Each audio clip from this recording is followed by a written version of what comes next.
They say you should shoot what you know, and we don't know very much, so we took our Fujis to the beach and started snapping. Here's our top 5 tips for beach photography.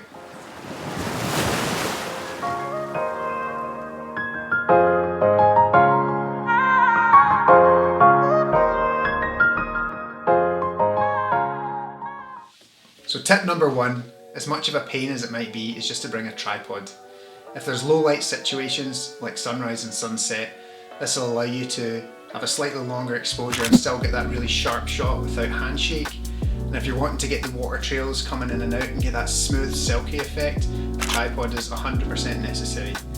And you can also experiment with this, so let's say there's a bunch of seagulls about to take off and you've got your tripod and you get that kind of artistic blurred shot, and if anyone tries to steal your camera you can smack them over the head. So tip number 2 sort of ties into this, and that's the use of ND filters. So neutral density filters, I have an ND3 or an ND10, will make your exposure 3 or 10 stops darker. This allows you to open up the sensor and get a longer exposure.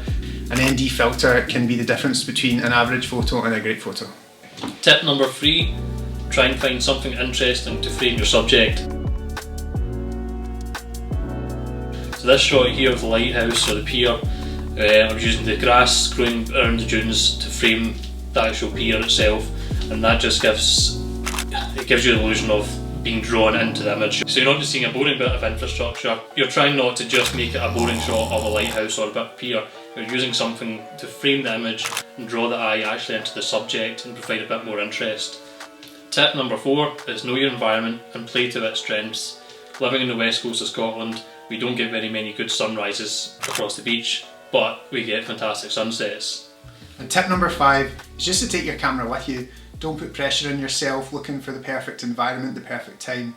Instagram can be quite intimidating, you're getting all these perfect shots that people have worked on for months, but you never know what can happen.